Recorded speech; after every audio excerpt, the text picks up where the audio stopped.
Josh is here. Josh is here. All right.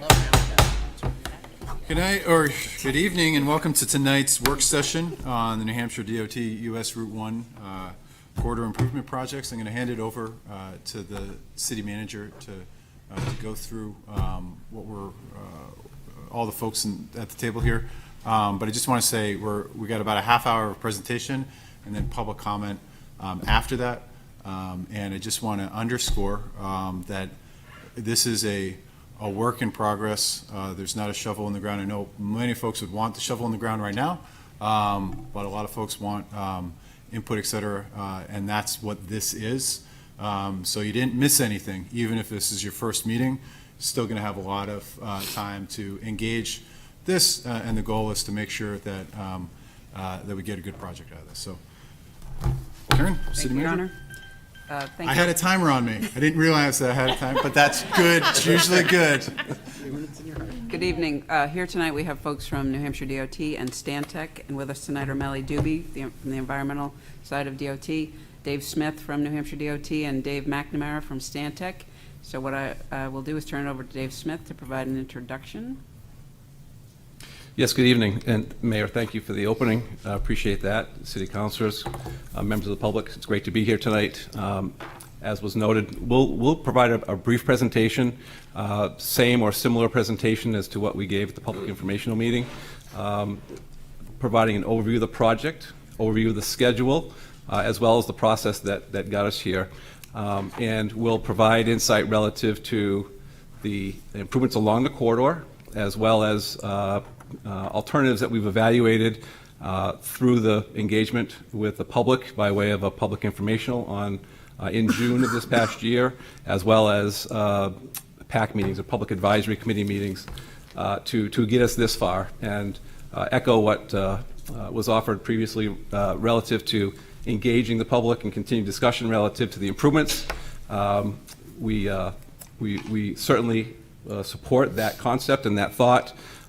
We've in addition to the public informational, we've just recently had a meeting with some property owners along the corridor, committed to that type of engagement as we progress, both in the public forum, larger meetings, as well as those individual meetings as need be. And certainly meetings like this will help us get to that the right solution for the US 1 corridor as we progress. So I'll pause there. I'm going to turn it to Dave. Dave's going to run through the slideshow and give that background and overview of the project and history and concept, and we'll progress from there. So thank you. Thanks, Dave. I'm Dave McNamara with Stantec. Next slide, please. So Dave talked a little bit about the agenda. We'll go through the project background, talk about how we get to where we are, talk about some of the alternatives we've looked at, the bike and ped alternatives, and get into next steps as we move this forward. Next slide. So I think everyone probably is pretty well aware where we are, but this project is US Route 1, starting at approximately at the southern end at Ocean Road and running through Wilson Road. It'll run a few hundred feet north and south of those to tie in those intersections with whatever the limits of work are there. So that's basically where we are. As Dave mentioned, we're going to talk about the project status, provide an update on where we stand coming out of that public informational meeting back in July, and we're looking to get input from the council on which way to move forward on some of these alternatives. So in the project development phase, we've gone through data collection, some analysis. We've developed a number of alternatives that we'll talk to, and what we're really looking to start to narrow in on is a preferred alternative for the corridor, so we can keep the project moving towards final design. Next slide. So we do have a project advisory committee. It's met 7 times going back to 2019. I think 4 of those meetings are kind of in the 2020 range. Project did get kind of put on hold a little bit starting with COVID and then some staffing issues and capacity at the department to move it forward. Last fall, we really started the project back up again after a little bit of a gap there. So we've had some PAC meetings going back to last February and through the summer, through around the public informational meeting.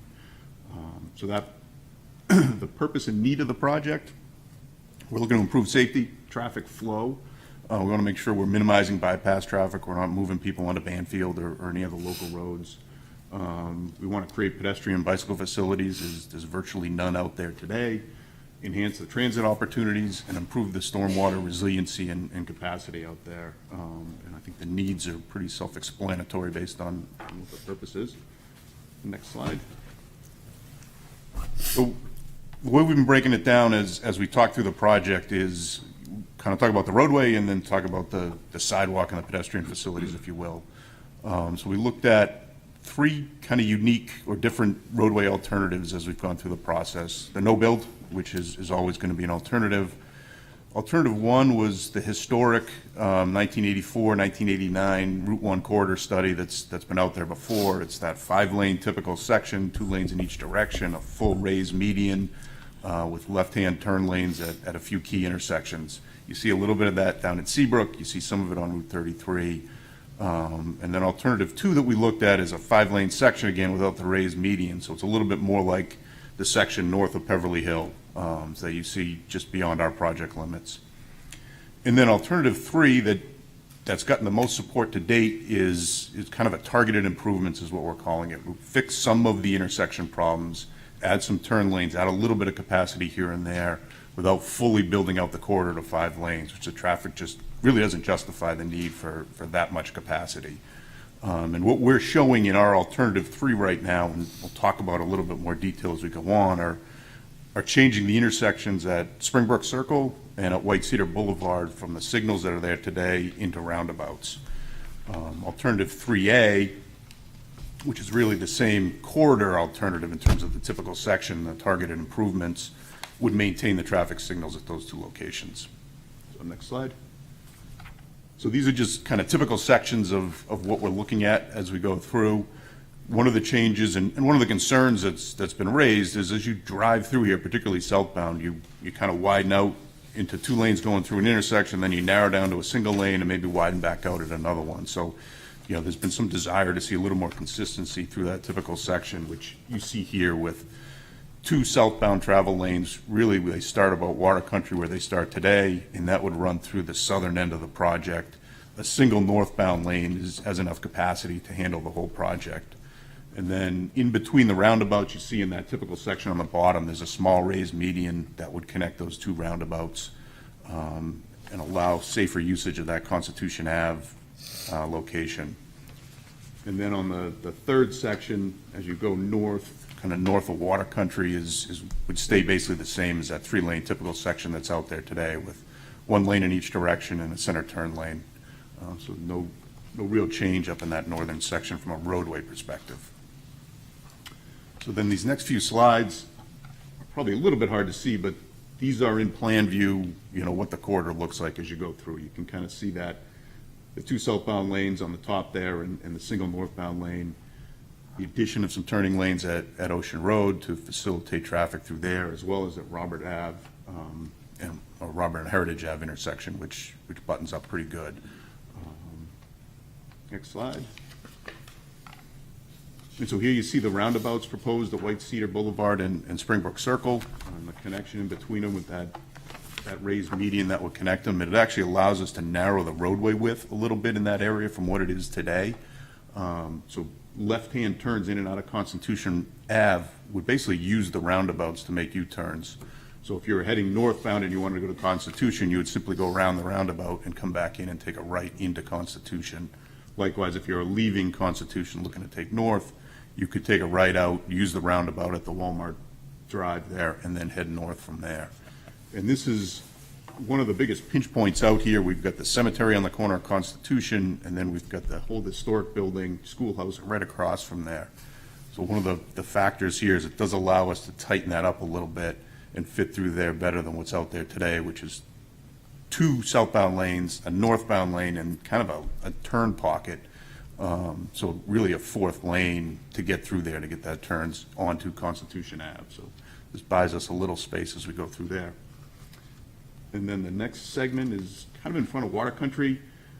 There really isn't much proposed change through here from a roadway perspective. Right now, as you go south, you pick up that 2nd lane as you're approaching the Water Country Drive, which we would maintain, and then it's really that 3-lane section to the north of here. And then on the last plan view slide, the next slide, is that northern end of it as we approach Wilson. Excuse me. You know, a couple minor changes here. We would look to, on that southbound, the two-lane southbound coming out of Wilson, there's kind of a lot of pavement, a lot of excess pavement there. We look to tighten that up just a little bit and define that better, so the merge would be a little cleaner. And then on the northbound side, as we're looking at it, we actually think we're gonna be able to pull that two-lane section, start that two-lane section a little bit further to the north than where it is today, which is down by McKinley.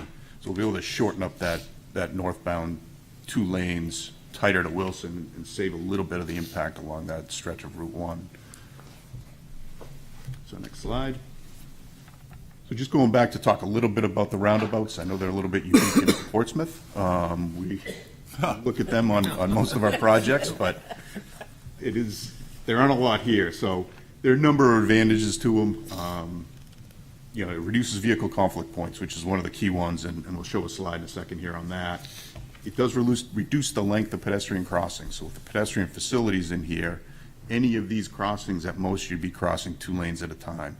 And in some cases a single lane, whereas if you're crossing like the signalized intersection at say Walmart where it is today, you've got to cross 3, 4, maybe even 5 lanes to get from one side, just to get to the median, take refuge, and then do it again on the opposite side. So this does shorten up some of those pedestrian crossings. It improves the safety at that Constitution Ave intersection. That's always been an issue that we've heard about, and it's pretty obvious. It's a tough left turn out. The sight lines are poor. You get a lot of traffic coming just over that hill. So this allows Constitution to still be utilized left in, right in, fully utilized, but with a little bit of a safer configuration.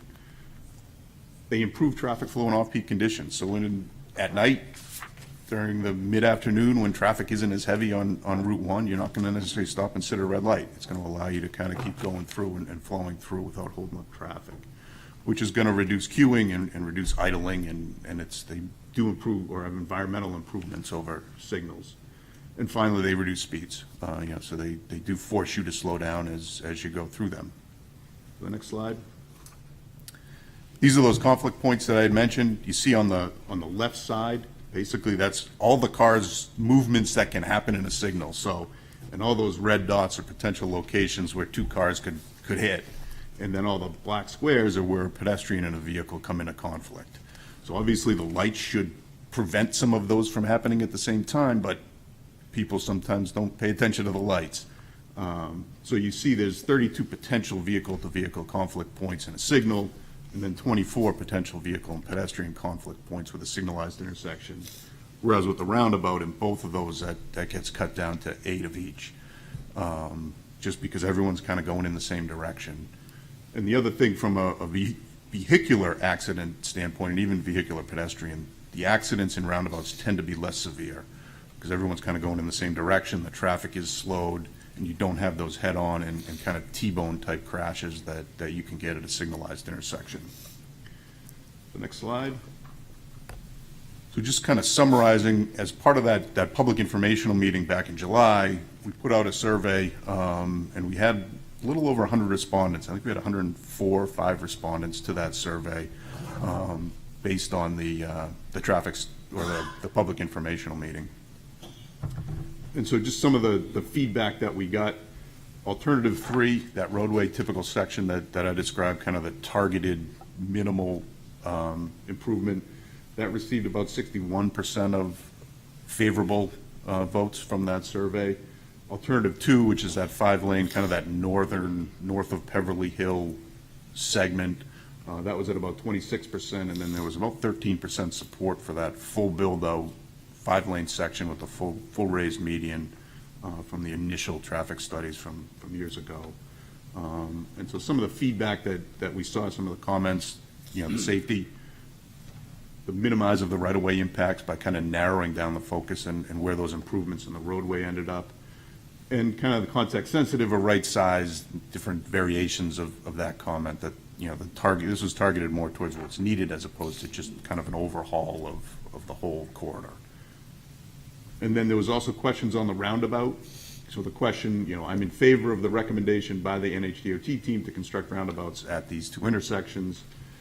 So we got about, I think it was 57 or 58% agreed with that comment. It was 27, 28%-ish disagreed with that comment, and then there was about 15% that was neutral in there. So even the roundabouts had a, plus 50% support coming out of that meeting. And people generally recognize the safety, the traffic calming, the flow, and also the ability to reduce that footprint around Constitution Ave. Next slide. So then we move to the bike and pedestrian piece of it. Obviously, there's basically no safe bike or pedestrian facilities out there today. So really starting from scratch on that end of it. And what you see here is, for the most part, there's 66 feet of right-of-way within this section of the corridor. And if you look at just that minimum piece, kind of that northern piece where we've just got the 3 lanes, at a minimum, we're going to have 34 feet of travel lane, of vehicular lane width, if you will. And then as you get into some of these intersections and some of the other sections where you do add some additional lanes, obviously that gets bigger. And so you can see where it's pinched in terms of the amount of right-of-way that's available for these other facilities, which we'll kind of talk through as we go along here. So the project is a gateway corridor within the city's complete street guidelines. I mentioned the 66 feet of right-of-way. There is also a number of these properties, 20 to 25% of them actually have committed to providing a 12 feet of right-of-way through either planning board approvals, driveway permits with the DOT over the years. So there are some sections where we have 78 or even 90 feet of right-of-way where some of these properties line up. So that's kind of the context in terms of size. So again, we looked at 3 options. The first option that we looked at is kind of your standard, your typical, if you will, a 5-foot shoulder on the side of the road, a curb, and then a 5-foot sidewalk essentially right behind that curb. And again, that's pretty similar to what's north of Beverly Hill Road. Option 2 I'll get into in the next slides. Option 3 was a buffered bike lane, so the bikes would be on street level, a 6-foot wide lane, a 3-foot buffer between the traffic lane and the bikes, and then a sidewalk on top of the curb. So a little bit more like what Route 1 is north of the high school, say. Not quite that, but more in line with that. And then next slide. So option 2 is more in line with the city's complete streets guidelines for this gateway corridor, which has a 10-foot wide multi-use path above the curb, off the road. So what we looked at is a 6-foot utility and signage panel. We're going to need a place for the utility poles to go. We're going to need road signage. So then we move that path over 6 feet. So it's 10 feet wide. And the intent here would be, because of driveways and because of conflicts, would be to have the bikes going directional with traffic. So northbound bikes would be on the east side, or southbound bikes would be on the west side. So you basically have a 5-foot side path for the bikes adjacent to a 5-foot sidewalk. With either, you can see in the pictures, sometimes that's delineated with either 2 different surface materials, striping, a flush curb, some sort of delineation between the two to tell the users, where they're supposed to be. So this is 21.5 feet per side. So, we looked at that 16 feet of kind of available right-of-way. So there is a pretty substantial impact here beyond the right-of-way. But it's got to have support within the public and support within the PAC, which we'll get to in a second. So next slide. So one other piece of the pedestrian bike discussion was an additional crossing. So kind of at the south end from Springbrook Circle, if you will, to the south, the signalized intersections happen relatively frequently and people can get across. From that intersection to the north, past Water Country, all the way to Wilson, there is no real way for pedestrians to get from the east to the west side or vice versa. So anybody wanting to use the fields out behind Campus Drive that are coming from Elwyn Park, there's no real good way to cross. So what we're proposing is to add in a pedestrian hybrid beacon somewhere in the vicinity of Campus Drive and Hoover Drive to allow for a crossing at that location. If you're familiar with 125 in Epping, they have one of these. There's a rail trail that crosses a little bit to the north of Route 101, which you can see in that bottom left. So that would allow pedestrians to get across in that location. So next slide. So this is the, kind of the summary. So as you see here from the public, you know, that option 2 was well supported coming out of that and through the survey.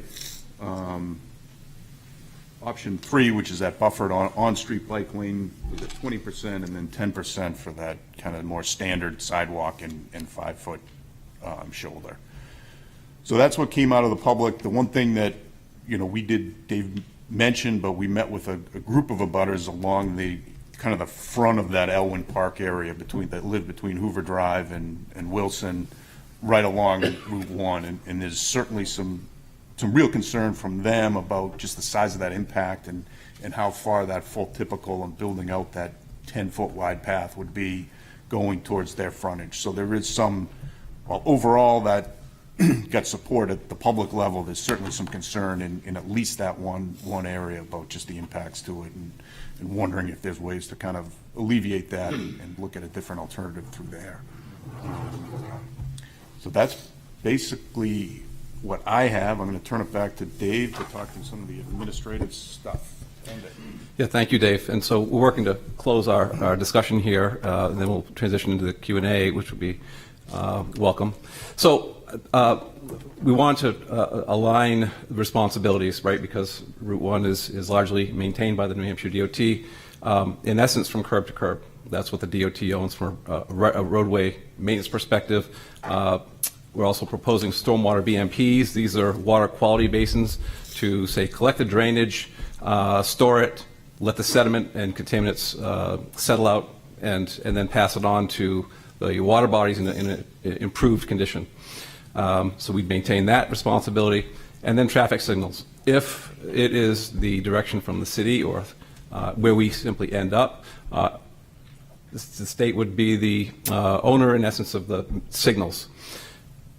Shift that to the city responsibilities. So from the curb line out, the DOT does not maintain sidewalks. So the multi-use path and everything that comes with that would be a responsibility of the city. We've shared that with the PAC as we progress and the public as well. And so largely, the DOT, we will hear what the city has to guide us in as far as what the configuration is for that multi-use path and or sidewalk, and work to incorporate that.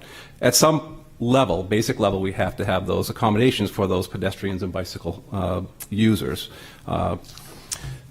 So specific to the bicycle and pedestrian aspects, the signage and markings, anything that's not standard that the DOT would otherwise implement, that would be on the city responsibility.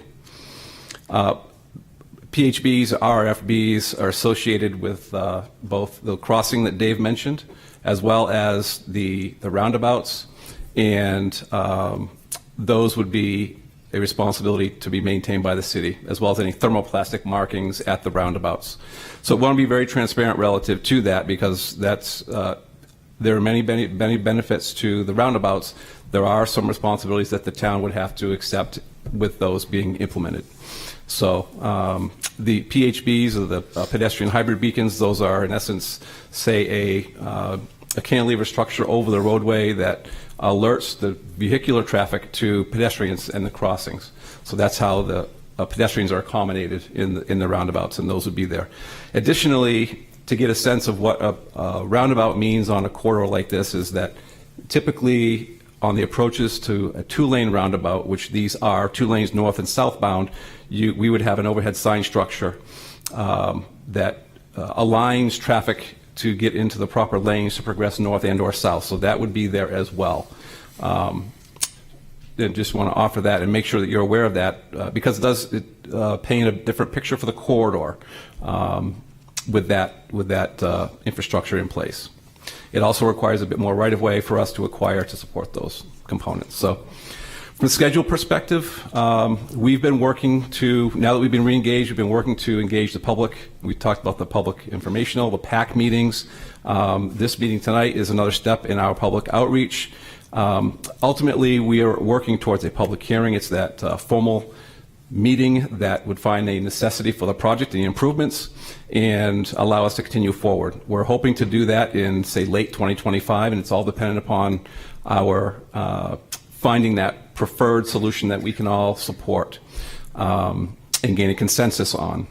So at this point, we're looking at construction in 2028, so that it is several years out. There's quite a process ahead of us after the hearing, which would be final design and right-of-way acquisition that we would need to engage and progress through. Gets us to that 2028 construction timeframe, and likely 2.5 seasons of construction once we do get to that point. From a construction cost perspective, we're looking at about $20 million for the improvements at this point. It does vary between the alternatives, certainly between alternatives 3 and 3A, very close.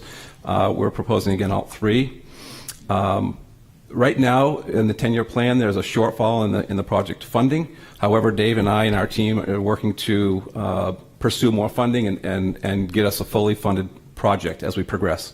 Right now, you can see we have about $11.2 million, but again, we have a strategy in place for us to pursue that additional funding to support this project, either with internal operations or through coordination with the RPC and 10-year plan process. That's our plan.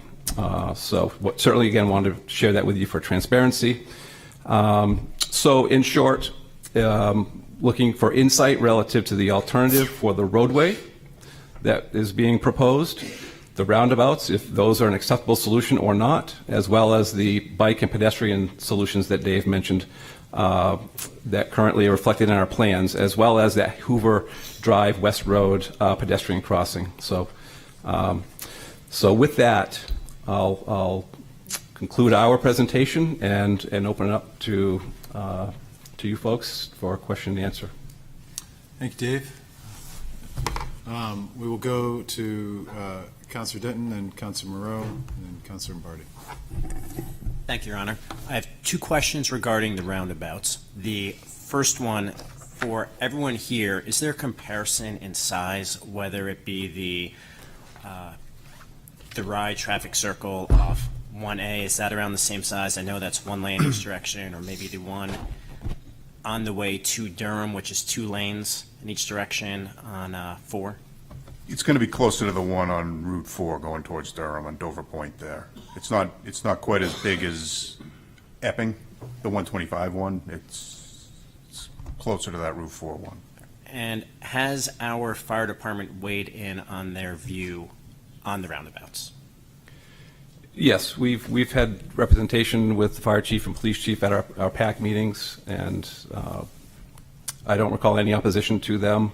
We can certainly vet that out again and make sure. We certainly don't want to put those folks in a situation that they're not supporting. Thank you. Yes. Councilor Moreau? Councilor Denton, I actually asked Chief McClellan. He's good with the roundabouts. Okay, great, thank you.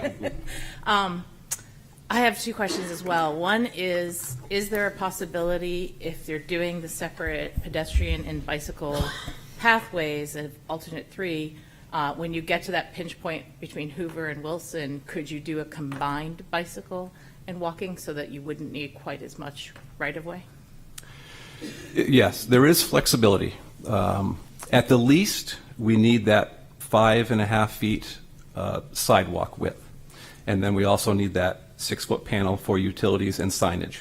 That's the minimum, say from the curb to the back of that panel, the grass panel. So we had a great discussion with the folks Friday. We spent 2 hours with those folks that live between, again, Hoover and Wilson, relative to the challenges that the wide multi-use path would introduce. Impacts along their property, and this is along the whole corridor. So I'm not simply focusing on those folks, but I recounting our discussion with those folks. What it means to those folks is about a 7 to 8 foot acquisition of right-of-way across their frontage. It means that the sidewalk and multi-use path is certainly closer to their property. Would diminish some of the usability of their property and make their access in and out a bit challenging. I say this because I do feel that there's some work to do relative to fine-tuning some of these aspects. We've talked about, from an access perspective, we've talked about putting turnarounds on their property. Not that best solution, but it is a solution. Relative to the multi-use path, there's an opportunity for us to, say, minimize it on, say, the northbound side, and then transition it to the southbound or west side to be sensitive to folks, to residences. I certainly expect that there would be other folks, business owners, that would have similar concerns. So there is flexibility with that multi-use path and or sidewalk in its configuration and location. So I feel that that's something that we need to strive to at least discuss and understand better the connections in the city and what the city would like to see there ultimately. Right now, I'm sorry, right now we're showing that multi-use path, that typical that Dave talked about, from the southerly limits all the way through to the northerly limits. Okay? And then my second question was, I at least have had this experience in our city, is that not all bicyclists are following correctly with the flow of traffic. And when they don't, it can be extremely dangerous to both the bicyclists and the person driving, as far as not seeing them. Is there a way to signage or do something that forces bicyclists to go with the flow of traffic on the correct side of the road? You want to respond? Yeah, it would be signed that way. It may be marked that way. Maybe there's arrows marked on the pavement. Yeah, I think you could see situations where they don't always, not everyone's going to follow it, as you know, but it would be signed, it would be noted out there that, it is a single directional path, and that's the intent of it. And I think for the most part, it's going to make it easier for bicyclists to follow that and not be kind of competing with walkers and strollers, and other users. It does allow that single flow. And what we've discussed with the PAC is to give some clarity to the configuration of the bike and ped accommodations, right? So the 5-foot shoulder along Route 1 in both directions is primarily for, say, a disabled vehicle. Now, it's not a significant amount, but it gives some retreat for a disabled vehicle, and it allows a vehicle in that adjacent lane to bypass, right? As well as accommodates those more experienced bicyclists, and we've talked to the Sabre group, and those folks, we feel, and they've told us, are more comfortable in the roadway, right? So the accommodation for the 5-foot bike path and the 5-foot sidewalk is, say, for those folks, those kids, say, that aren't comfortable in the roadway, that, say, maybe out there with their parents, and that's who would be the primary user of that bike path along Route 1. So that's the concept that has been discussed relative to the configuration of that current bike path. Councilor Barty? Yes, I have, excuse me, I have a question about the pedestrian crossings at the roundabouts. How far ahead of the roundabouts would the pedestrian crossing be? If it's right at the roundabout, it gets, I would call it pretty dangerous because people are looking back and Sure. forth Yep. with traffic.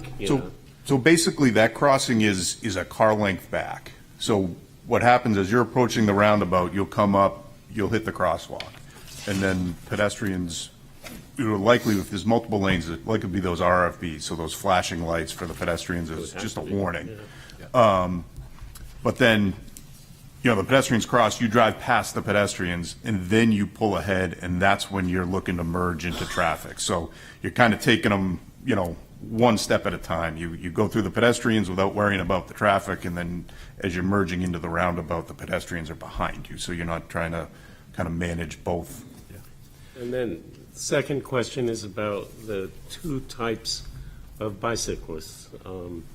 The one who is confident on the roadway would take a lane in the roundabout to make a left turn, and then the kids and parents would probably use the crosswalk. Is that right?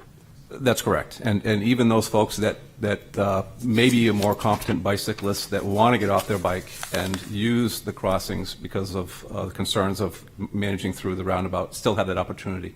They can hop off their bike, they can access the sidewalk, bike path, and progress through the fashion just as a pedestrian or that the other type of a bicyclist would. Thank you. Going Councilor Buck, then Councilor Cook. And just a quick show of hands, who in the audience has something to say for public comment? Okay. All right. Just want to make sure that we provide the time to hear from everyone. So these are going to be the last two council questions, and we're going to go to public comment. I'm just going to ask about the funding. You seem to be pretty confident in those other avenues you mentioned. If those weren't successful, what would be the plan, or what would be the next steps? Yeah, so Dave and I are going to be working as diligently as we can to fully fund this. We've talked, and there's to build what we have with the funds that we have would in essence be building a portion, a half of the project. There's no right way, there's no easy way to do that. Split the project in half. It's not really doing diligence for anybody, because if we built half of it, then it would take quite a long time to get back to build the other half, because you'd have to get the other half back into the program, 10-year plan, and through the process. So Dave and I and our teams are working diligently to get that funding in place. We'll work with the Regional Planning Commission. We've got a good relationship with them. They're on the PAC as well. They understand the necessity for this, and of course that's where the project both initiated is both at this local level in the city of Portsmouth as well as the Regional Planning Commission. So that's what we're doing, and that's what we would strive not to do, is build only half the project. Thank you. We'll certainly keep you updated every time that we meet and connect relative to the status. Thank you. Councilor Cook? Thank you, Your Honor, and thank you for the presentation. Do we have any demographic data on who responded to the survey? For example, do we know how many were residents versus cyclists versus people who just travel through the corridor? So, yes, about 80% of the respondents were residents. The response from business owners was lighter. It was largely residents. I don't necessarily have it broken down as to if it's just commuters or from outside, but. So we don't know if these were people who live immediately adjacent or just residents. We didn't break it down into that level of detail where we know exactly where everybody was. Okay, all right. And also, my last question is, was there any consideration given to further narrowing the roadway to reduce speeds in this area? You've said that there didn't seem to be, traffic didn't warrant 4 lanes, and there are spaces that we currently have 4 lanes, and you're narrowing to 3 essentially in a turning lane. But was there a consideration given to even further reductions? Yeah, there weren't any intersections where we had like excess capacity, where we can get rid of a whole lane coming through here. For the most part at the intersections, the issue was turning lanes, a lot of combined turning lanes. So by either taking an exclusive right turn lane, for example, and making it a right and a through, that allowed that traffic, like at Heritage Ave, that allows that to flow through a lot better than it does today. From a signal perspective, it's really those 2 southern intersections that I think perform the worst in terms of queuing and delay, particularly on that southbound side. So the other intersections that had some turn lanes, there wasn't really enough where we could eliminate like an entire through lane and make the traffic still work, without degrading it. So. Thank you. Okay. Thank you. We're going to go to the questions now. If you go to the podium, state your name. We're going to do 2 minutes per person just to try to get through as many comments. And if somebody has said this just stole the words right out of your heart, it's very effective to say, I was going to say exactly that, but they said it for me, and save the time. So. Okay. Gerald Duffy. I've been a Portsmouth resident for about 40 years. I love that this project is at this point. It's approaching the final design phase. So I'm glad you're working on it, and congratulations. I'm a driver, a pedestrian, and a cyclist. I just did the math a few minutes ago. I've been riding bikes for 69 years. so I'm an experienced rider. I would not, however, ride on Route 1 if all that was between me and the travel lane were painted stripes. And I recognize I'm also vice president of SABRE, so I know that some of my colleagues would be happy doing that. So there's Councillor Lombardi, there's actually a spectrum of riders, not just two types of riders, and those riders are divided into people who have different levels of comfort, depending on what they see and how comfortable they feel. So the bottom line is that the buffered bike lane, physically buffered bike lane, is going to make people not only safer, but they're going to feel a lot safer. So if we look at who's going to use that corridor, it would be unusual for someone to walk all the way to community campus, but it wouldn't be such a bad trip on an e-bike. The same with the public housing that's going in at the Christ Episcopal Church. Maybe the Service Credit Union house, workforce housing that's going in there. Maybe workforce housing at community campus. So those are going to be populations that will be, it would be great if they have that safe infrastructure for cycling. I just hope that you will take those things into consideration and make sure. I think option 2 actually is the design that has both the buffered bike lane and sidewalk, and then if people are happy on the road, the 5-foot paint buffered thing there. So that would work. So I encourage you with the project. Thank you. Hey, Jay. Good evening. My name is Tyler Garzo. I live about 2 houses off of Route 1. And as a side note, I actually use the multi-use path stubs going from my house to Starbucks, Walmart, post office. So I'm familiar with the route. I just wanted to point out that this project is a classic DOT fake complete street. It's squandering money to separate out walking and biking while pretending that people want to be there. We mentioned kids and parents. No kids and parents want to be there. All our project representatives are concerned with is improving traffic flow. That's what DOTs do. It doesn't serve the communities well. And it ignores all externalities like pollution, noise, climate change, and impact on my neighbors. Mr. McNamara just refused again to do anything meaningful to the road when Councilmember Cook asked, like reducing the number of lanes or reducing the speed limit. And this was asked at the February 24th meeting as well. The project has sneakily added lanes for the most part. There's these slip lanes and turning lanes that have been added. And spending millions on newfangled roundabouts doesn't cut the cake. That's just spending more money. I'm asking all of you, especially the couple of you who know what bikeability and walkability mean, to reverse course here. Engineering and political time should be spent reducing Route 1 back to 2 lanes, as SABRE suggested in the February 24th meeting. You can't solve congestion, and Mr. Smith admitted this on the phone when I talked to him.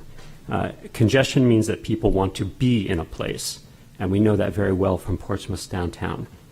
Thank you. Thank you, Tyler.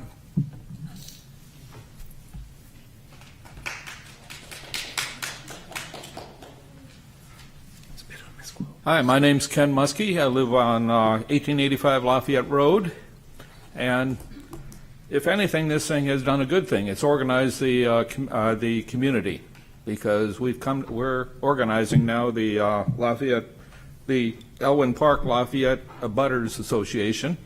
You'll see a bunch of us here, and what I want to, as an old man, I'm going to tell you, I shouldn't have to tell you that taking property from any of our citizens should be a last resort. We have a boondoggle going here. It's already at twice what it was going to be budgeted at. So they have to find money. They have to build it. We have a wide right-of-way there already that is usable. We talked to the 2 Daves here, who are excellent guys. They know their stuff, and they were very open to listening, and they have some cures to make this fit within that roadway the way it is, without taking land from people. Some of those houses along there, when you take the property will essentially have their front door on the sidewalk.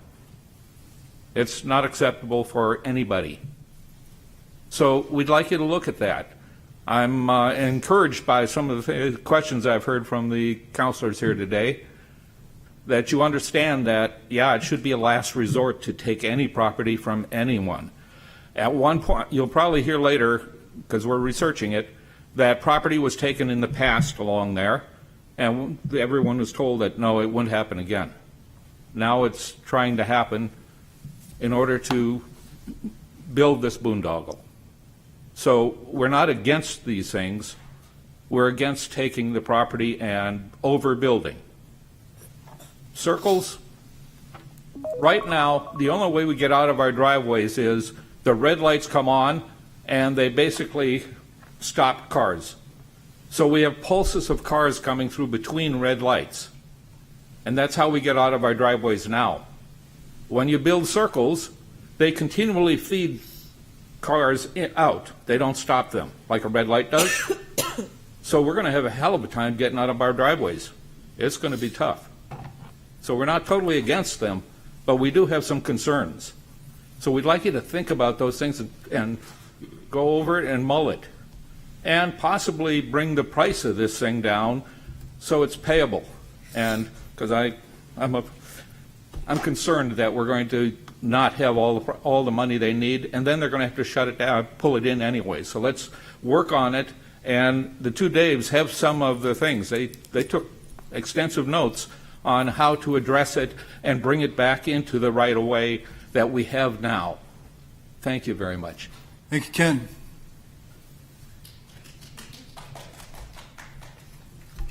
Hi, I just want to say, my name's Amy, I live in Elwyn Park, and I just want to say people actually do walk and ride their bikes on Route 1, on the corridor there, and I know I personally do it. When my son was 14, he would ride his bike to Market Basket, and it was extremely dangerous, but it was out of necessity because he had a job, and both my husband and I had a job, and he couldn't get a ride.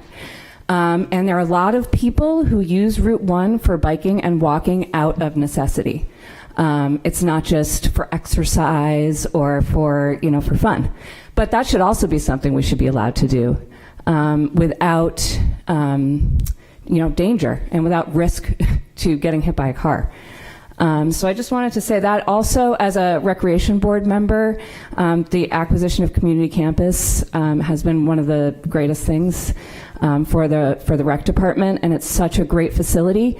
And to have kids who do bike on Route 1, they do, be able to get there to the after-school programs, again, out of necessity, because maybe their parents can't drive them and they could participate in those sports. It would just be so good.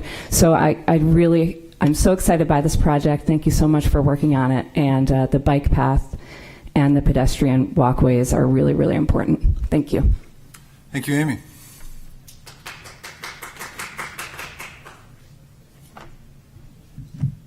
Hi, I'm Sue Sterry. I'm a resident who uses Lafayette Road in that particular area a lot, but I'm up here as co-chair of the cemetery, our historic cemeteries here in Portsmouth, and on diagram with section 2, I noticed that there was one-time mention of the historic cemetery that sits in the corner of Constitution and Lafayette Road.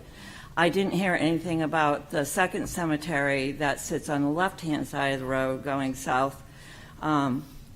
According to this diagram, if I'm reading it correctly, they sit in what you guys call proposed slope work. I'm not sure what that means, but I'll find out. And also, with some of this widening, there is an RSA that says 25 feet from any given cemetery. So I don't know how close that impacts those two cemeteries. And again, I will find out, but I just wanted to put it out there in the ethos that that's one of the cemetery's committee's concern. Thank you. Thank you, Sue.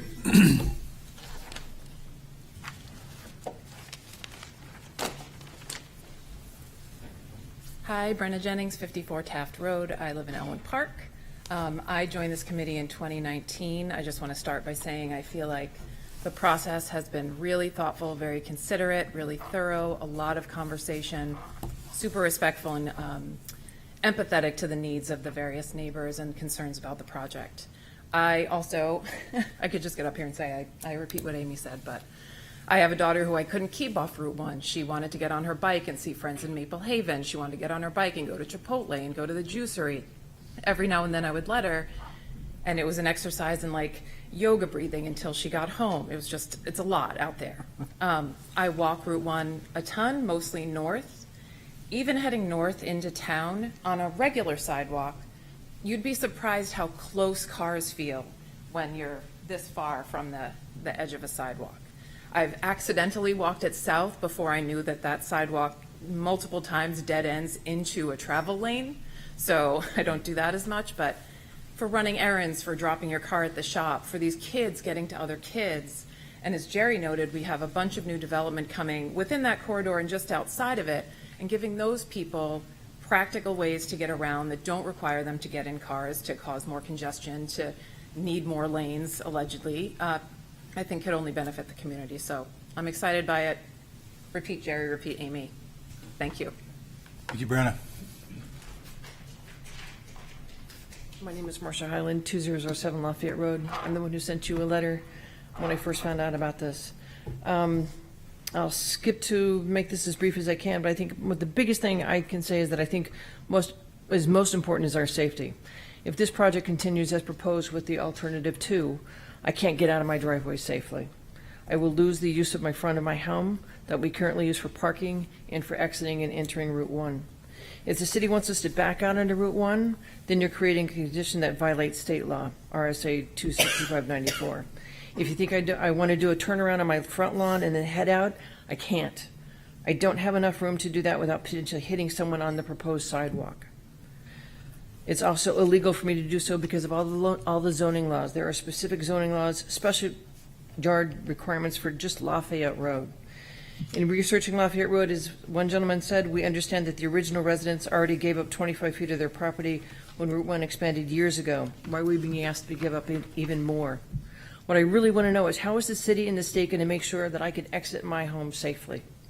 This council didn't notify us about the DOT presentation that was happening today. We only found out about it happenstance because I had emailed Mr. Smith that I had responded to the survey and nobody got back to me.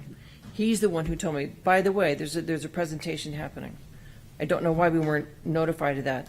According to the DOT, this council determined who would be present on the project advisory committee. In 2019 and 2020, residents of Lafayette Road were represented by Mark Allenson. He left and now I live in that house. But not one of the 19 Lafayette Road residents were asked to attend that PAC meeting. You had 2 very quick PAC meetings back to back this past February and nobody told us about it. We weren't represented. There wasn't one resident at either one of those meetings. There was one public information meeting. At that public information meeting, they were offered 3 different of the pedestrian bicycle options were presented, all 3 of which had absolutely zero input from Lafayette Road residents. There wasn't an option for just the sidewalk and the buffer zone and nothing else. I would propose, what if there was no bike path at all? Please, I mean, really stop and think about this. How many people do you think actually stand up here and beg to ride down Route 1? I would disagree. I live on Route 1. I'm unemployed. I stay at home. I see.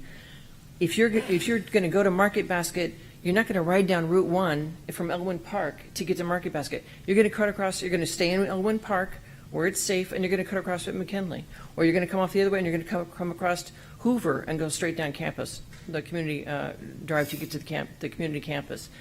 By also noting community campus doesn't have a bike lane either. This proposed bike lane links to nothing.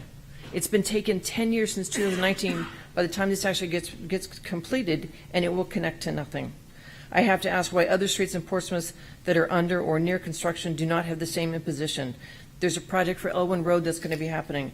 The residents of Elwyn Road won't have to lose any of their property because only one bike lane is going on one side of the road. Not both, but only one side. That's not happening here. We come back to the DOT presentation tonight. Once again, you didn't give us any notice about it, and we weren't able to have a notice about it.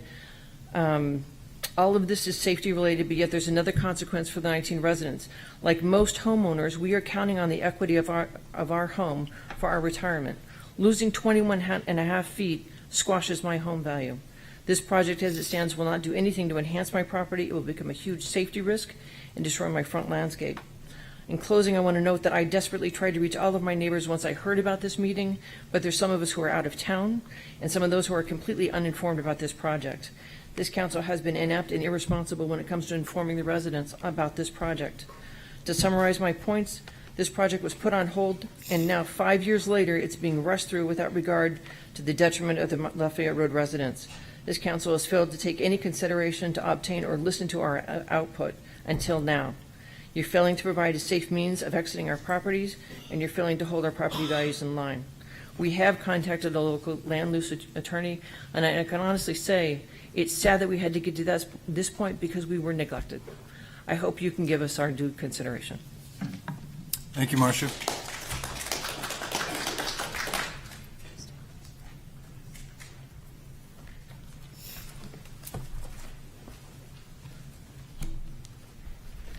Hi, I'm Lauren Jeffreyon, proud resident of 1847 Lafayette Road.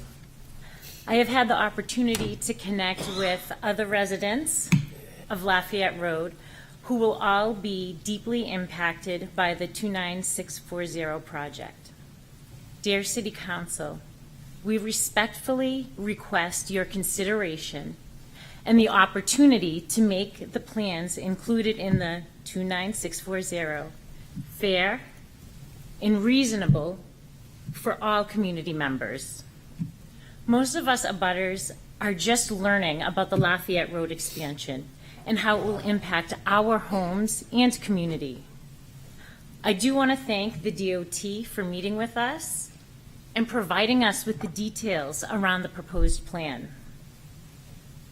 We have come together to be heard and stand up for our land, our safety, and our quality of living. Although the plan may look good on paper, especially for those that have nothing to lose, it has dire consequences for those of us who have homes that act as a buffer for our neighborhood. The current plan satisfies a desire without a true need. It is huge, excessive. It takes 16 to 21.5 feet of frontage from us. We can make improvements to help traffic safety. We can create a sidewalk, but will a large multi-use path really be utilized to its full potential? Let's consider how busy Route 1 is. Out our windows, we see a lot of traffic. Big trucks, buses, cars, motorcycles. You know, the kind of things that don't typically attract folks for leisurely walks and bike rides. We should be encouraged to use the new rail trail where there is less exhaust and less noise pollution. If the city of Portsmouth takes land from us, again, land beyond the right-of-way, many of the residents will be unable to safely maneuver in and out of their driveways. This is more than an inconvenience. It is our safety. Many of our fences will have to come down, taking away our privacy and the needed barrier against wind and debris, which is a true problem on Route 1. What does this plan do for parking options? Where will the giant snowbanks go during the winter? The excessiveness doesn't just take footage from us, it also takes what we have left of our natural world. My cherry tree, which is home to the bees and butterflies, Ken and Karen's blue spruce, Fred's arborvitaes. I ask you to have empathy for your fellow neighbors who already carry the many burdens of living on a very busy main road. We are asking for the opportunity to work together and to improve the current plan. We want to make it more practical, more fiscally responsible, and less devastating to the families who live on Lafayette Road. I look forward to a better solution, and thank you for hearing me. Thank you, Lauren.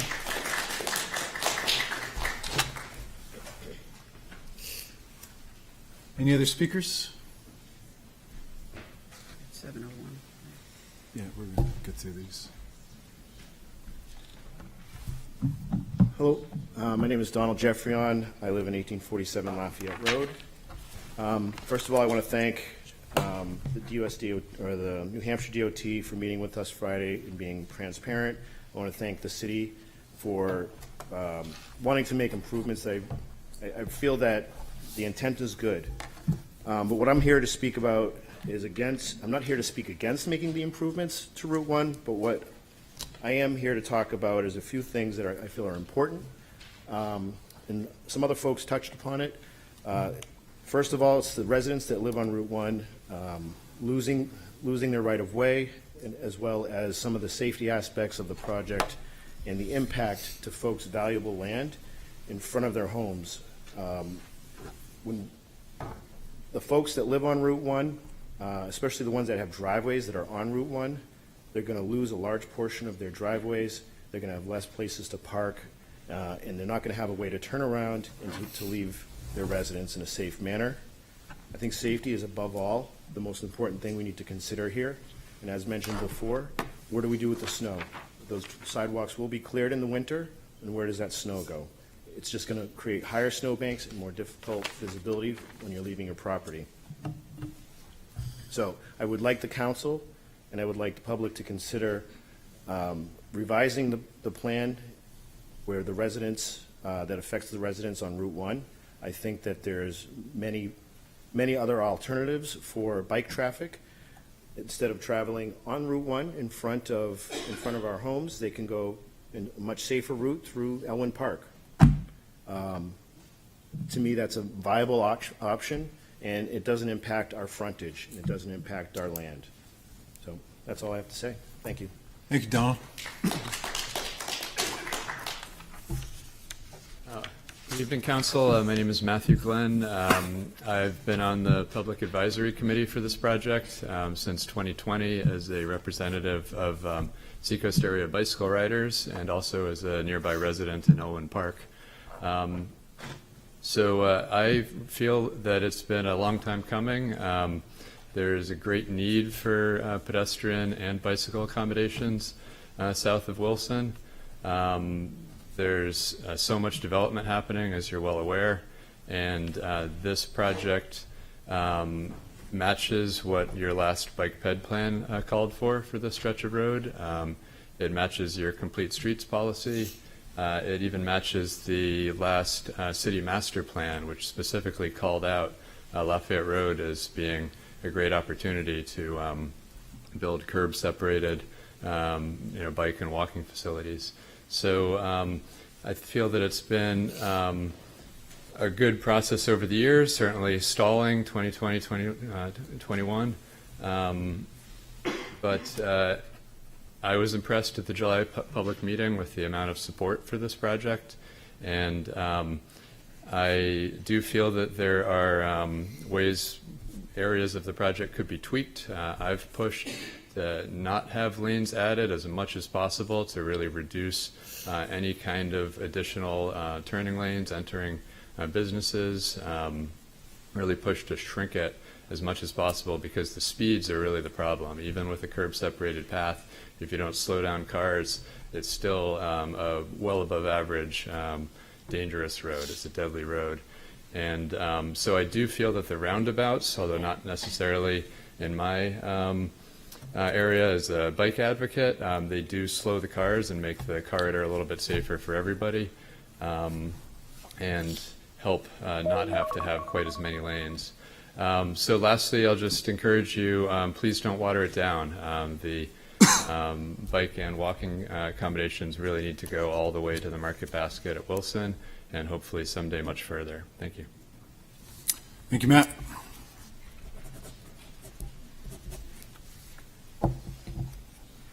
Hi, Ann Kubo from 160 Bartlett Street and also from Seacoast Area Bicycle Riders. First, I want to say this project is really part of the complete, it fits well with the complete street project plan, for the city, but also climate change. We are all getting on our bikes. I'm sorry, but there are more and more people on bikes. And when I'm on my bike, I don't contribute to traffic congestion. So let's face it, we need to be safe too, right? So with more people using bikes for short trips to go to work, because there are some folks who live in the developments further down on Lafayette who need to go to the grocery store. They might want to take their kids to after-school activities at the community center, at the campus. I can't remember what it's called, sorry. So a dedicated bike path is much safer than relying on road shoulders. And there's a lot of traffic. It's fast. So I definitely support a curb-separated path and also an additional crosswalk, this crosswalk you were talking about at West Road, so that folks can cross and go to community campus. This project has been discussed for years. I've only been aware of it in the last couple of years, but I think the Daves have done an outstanding job at engaging the community and listening to the community, especially last July when we had this public meeting and we're all asking questions. So I just want to say that I'm in favor of the safety of everyone, and I hope that in all our passionate ways of expressing our like or dislike, we can come to a solution, and now we can just get started. I agree with the mayor. We should get the shovels out pretty soon. Thank you. Thank you, Annie. Hi, my name is Jonathan Sandberg. I live at 160 Bartlett Street. I just want to speak in favor of this project. I've been involved with it. I've been attending meetings since 2020.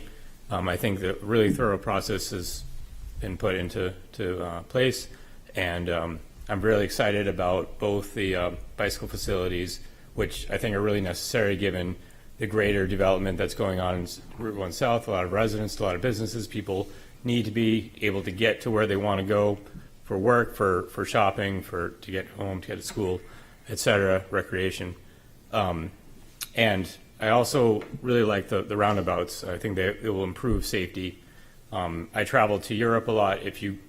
Over the last 20 years, you see a lot more roundabouts everywhere, and there's a good reason for them. They're much safer, and I hope that we adopt them here as well. So, thank you. Thank you, Jonathan.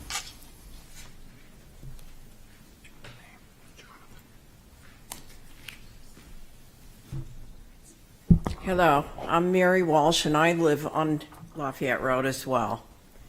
I was born and brought up in Portsmouth. That has been my home for many, many years. I've seen the road get busier and busier for the last few years. It is the scariest thing to have to back out of our driveways now. You put in bicycle paths and sidewalks and take whatever you have to take for your drainage and this and that. We're going to have no place. Right now, I turn around on a soft shoulder to get out of my yard. We're not going to be able to do that with curbs and sidewalks and bike paths.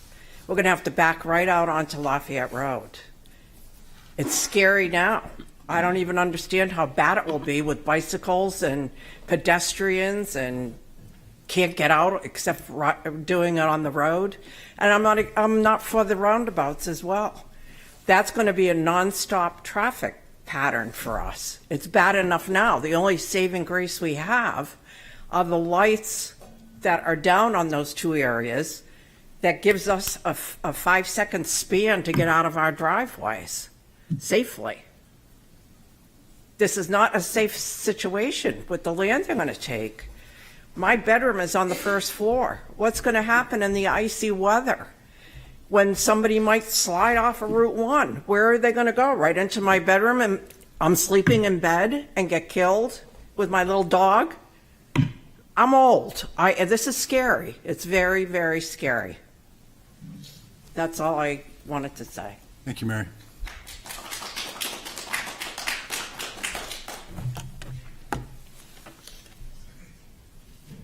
My name is Kathy Hersey. I live on Lafayette Road, the Owen Park section.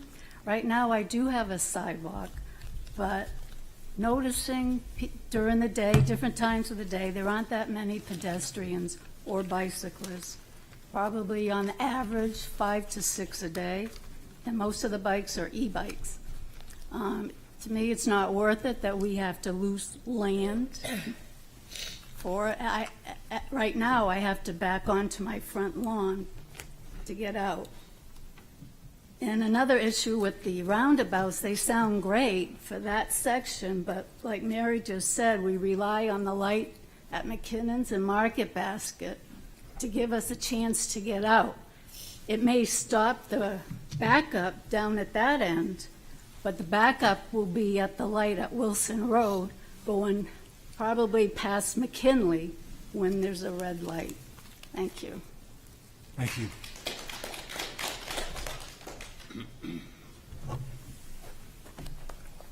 Just checking in, how many, so we have public comment as well at the council meeting. How many other folks, and I see we've had more folks come in, how many other folks, just show of hands, want to get up and speak? It's just going to help me to tell if we're going to start the council meeting and put this in the public comment. We got 1, okay, and 2. All right. Hi, my name is Tammy. I'm a resident on Lafayette Road.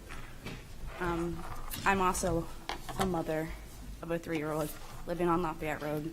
We do walk back and forth most days to Market Basket to go grocery shopping. If you asked my daughter, she'd tell you it's her favorite thing. However, it's also the scariest thing because as the road is now, the light at Market Basket allows you to hit the button, tells you okay to cross, and it's also okay for the people turning out of Market Basket to turn at the same time it's okay for you to cross. I've called and I've complained about this 3 times, and each time I was told somebody would come out to look at it and nothing has been done. The fact that there's now more plans to take away the frontage of our yard and make it so that we have no barrier to Route 1 and no stoplights at either end of the road to make it so that we can't get in and out of our driveway takes away our options to safely drive in and out of our house, where my option to walk back and forth is already unsafe. I have a driveway directly on Elwyn Park Route 1 area that does not drain properly since the last time it was repaved. When we bought our house, we had the house driveway repaved, and even despite the company's best efforts to make the pitching appropriate to run the water off the driveway, it still comes directly down Lafayette Road onto our driveway, freezes up because of how the plows come by and build up that snow at the end of the driveway. If this project goes through the way it's set now, I fear that I will be unable to clear the end of my driveway and make it to work or get my daughter to school on time. I feel that this project is needed. I feel that there are changes needed to make it safer for everybody, including me involved. I don't feel that what we have going right now is the appropriate plan, given the impact it's going to have to the frontage of our homes. And I hope that the city is willing to work with us in the future to come up with a better plan that will help everybody involved be on board. Thank you, Tammy. Hi, friends. My name is Robert Sariva. I'm at 1781 Lafayette, so kind of right in the middle of where some of this progress is happening. I currently do have a sidewalk in front, so some of this growth will not hurt me the same level as some of our friends, which is a really scary situation for driveways. Already some great points already made. I just want to do some bullet points just to make sure that it gets out there. It is not legal for us to back out into Route 1 and parts of this project. And we spoke to the Daves, who were awesome. I really want to give them a lot of credit. It will make it a requirement for a couple of the residences to have to back out onto Route 1. So we do need to be looking at that aspect, especially for the bike lanes on top of the sidewalk on the residential side. I really do have big concerns with snow liability, especially with this being a city add-on. It'll be city's responsibility for both, my understanding is, bike lanes and sidewalk. That's accumulating a lot of square footage that will just get pushed into our driveways and our land. And it's already difficult to deal with. Of course, we chose to live on Route 1, so I do understand that. But also, we're dealing with a different level of snow than what is being dealt with in normal residences. I am also concerned about having now multiple speeds just to get in and out of my driveway. I will with the sidewalk, and then with bikes, and then with cars, and coming from the opposite side. So I'm going to be dealing with multiple levels of different types of speeds that we're going to have to be paying attention to get it out of the driveway appropriately. Driveway will also be shortened quite a bit. So we will not we'll have to get there, go, and stop right away. A lot of variables just to be on the safety side. Also, a lot of the discussion so far has been about, it does sound great to have multiple ways of transporting ourselves to a lot of local businesses. I would like to also throw out there, if this was the case, then maybe just having the paths on the business side, which if these paths are going to be used mostly for going to those businesses, it would make sense to have the transportation on the side of the businesses, not on the resident sides. But I would promote the sidewalk because the sidewalk is used frequently. But that was just my opinions. So thank you for thank you for your time. Thank you, Robert. All right, this is going to be the last speaker. And again, if you want, we still have public comment after for our regular council meeting. Hi, Steve DeTrolio, 54 Taft Road in Elwin Park. I wasn't going to speak, but since I'm here, I guess I'll say something. As long as I lived in this town, part of the bike ped master plan, we've been calling in Elwin Park for more connection to the rest of the city via bike routes and pedestrian routes, because we kind of feel like an island out there. So this is like a thing that just happened in 2019. This has been something that we've been asking for. And people, more people want to use their bikes. They want to walk. They want to do different things. They don't want to be in a car.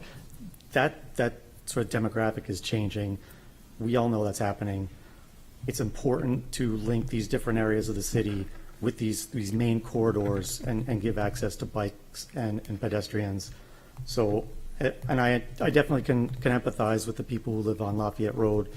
But I think, we're smart people, we're reasonable people. I think if we keep at it, we can come up with a solution that works. And we need to come up with a solution that works because this is important. We need bike lanes, we need pedestrian lanes on Route 1. It's a huge corridor. It gets you where you need to be, north and south in this town, and it's got to connect. We got to connect all these main corridors for that purpose, so you can ride your bike somewhere if you want, or your kids can ride their bike somewhere. I want to ride my bike more, but I don't want to ride on Route 1. It's dangerous, So just let's be reasonable, let's be smart, and let's keep this project moving forward. Thank you. Thanks, Steve. Okay, so we're going to start the council meeting. I want to thank everyone that came out. Dave's, you sound like you've made a good impression with everybody you've talked to. Just a couple of comments before we get up there. This happens a lot where we have a project in the city. Oh, I should have a timer too. We have a lot when it comes to projects in the city, especially a project that's gone on for as long as it's stopped.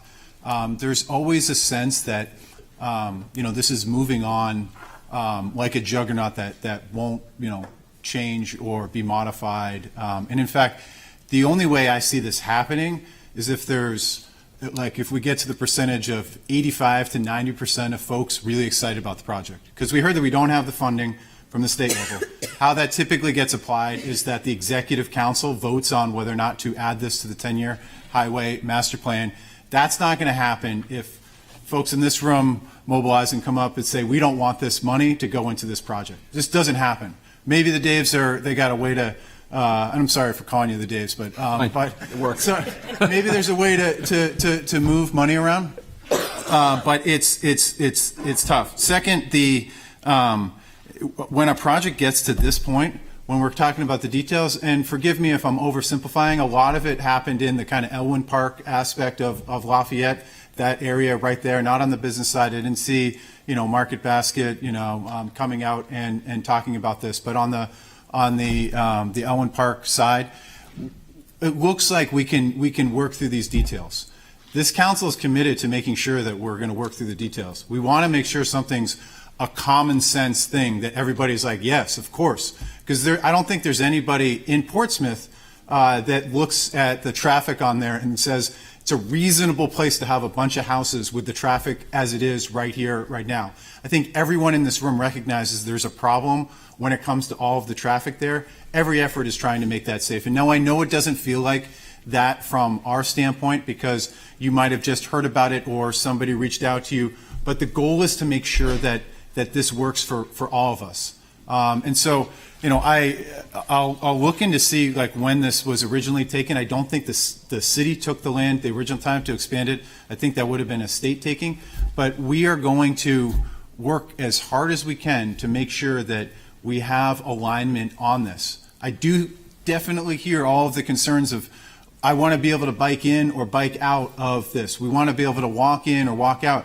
But it's crazy to think that anybody's going to have to back out into Route 1. That, like, if you now come to community campus and you go to a soccer game there and you realize just how much traffic is out there, you cut through West Road to get to where if you're trying to get north. And so there's a lot that has to go on. You have the commitment of the council to make sure that we're balancing all of this, and so that when it eventually goes through and looks for that more funding, people aren't looking like this is a ridiculous project that nobody wants.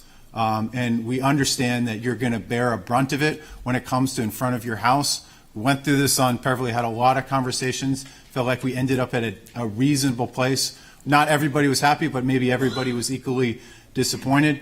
Our goal is to make sure that we listen, that we move forward in improving this road, which needs to be improved. We make it safer for everyone, and hopefully, the funding is there. I know it's not going to be there unless we're all in alignment on this being a really great project for us, and so that's what I'll leave it with right now. I want to thank you, everybody, for coming out. I think there is a project website, or there's a website or link on the website, a project page on this. Mm-hmm. This is where all the information will be, and there was not going to be a meeting that we're going to have without first it being on there. We'll do our best efforts. I know it's in the newsletter. Good reason to sign up for the newsletter, to look in this, but hopefully we see as many of you out there. And, I was happy to learn from Ken that you have a new, neighborhood association. That's great, or it's brought you together. That's what we're going to need in order to get into the details, get this project good enough to get the money from the state and to move forward. So we're going to have the council meeting now. You don't have to stick around for that, but I wanted to thank you guys for coming out for this.